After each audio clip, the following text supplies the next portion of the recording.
Last day blues.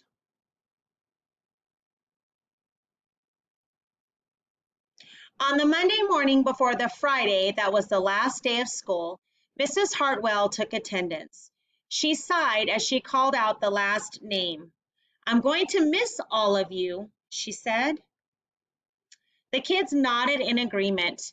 "I'm going to miss my friends," said Shannon. "I'm going to miss Daisy," said Dan. "I'm going to miss chocolate milk and pizza for lunch," said Joe. Everyone felt a little blue thinking about the last day of school, even Daisy. That afternoon during recess, the students talked as they hung out on the jungle gym. "Mrs. Hartwell said she's going to miss us," said Alexandra, swinging from a bar. "We should get a present to cheer her up," said Eddie, hanging upside down by his knees. "But what could they get her?" "I could give her the rest of my sandwich. It's my mom's bologna special," said Josh. "Or a coffee cup. Or a new pin, the kind with feathers and beads." The students thought and thought, but couldn't come up with one single idea that they all agreed on. "We'll think of something tomorrow," Eddie assured everyone as they lined up at the drinking fountain. On the Tuesday before the Friday that was the last day of school, Mrs. Hartwell read the final page of their last read aloud book. "I'm going to miss circle time," said Mrs. Hartwell. "I'm going to miss science," said Emily. "I'm going to miss seeing Mrs. Hartwell wear her safety goggles during science," said Jack, giggling. And so before they got too sad, Mrs. Hartwell put on her safety goggles one last time, just for fun. "We definitely need to cheer Mrs. Hartwell up," said Andy during recess as he jumped out of a swing. "Any ideas about a present?" Eddie asked. "Nope," they all answered back. On the Wednesday before the Friday that was the last day of school, Mrs. Hartwell brought in her super duper sugar cookies with extra frosting. "I'm going to miss snack time, but I can't wait for barbecues by the pool," said Jack. "I'm going to miss recess, but I can't wait to play hide and seek outside after dinner," said Alexandra. "I'll miss school, but I can't wait for summer vacation," said Josh. The class discussed their summer plans and drowned their last day blues with another round of milk and sugar cookies. "I don't know whether to be happy or sad today," Andy said the minute they all arrived at the jungle gym. "Mrs. Hartwell is sad," said Olivia. "She probably doesn't want the year to end." "While we're swimming, she'll be reading her old lesson plans," said Walker.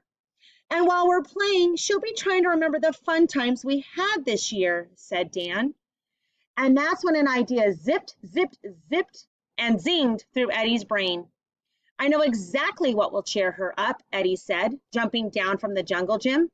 The class agreed it was perfect. On the Thursday before the Friday that was the last day of school, Eddie raised his hand right after Mrs. Hartwell started language arts. "We need some privacy, please," he said. And so Mrs. Hartwell took down bulletin boards with her back to the class. She never even peeked. Well, only once. On the morning of the Friday that was the last day of school, the students dashed into the classroom. They snapped open the shades for the very last time. They did their chores for the very last time. They fed Daisy for the very last time.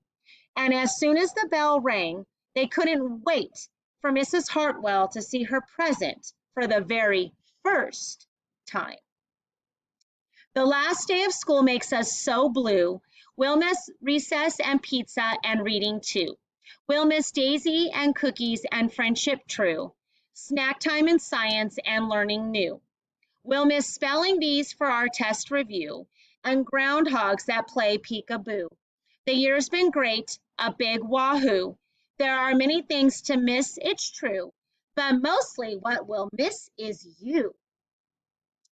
Later on during recess, Eddie said, "I think Mrs. Hartwell liked her present." I just hope it helps, Margaret said.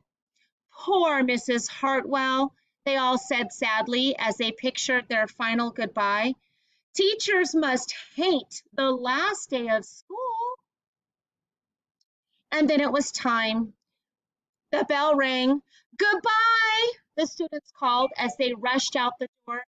Goodbye, Mrs. Hartwell called after them. And then she returned to her empty classroom. It's just you and me, Daisy, she said.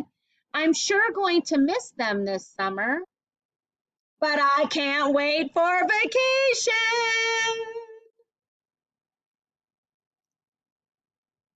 The end.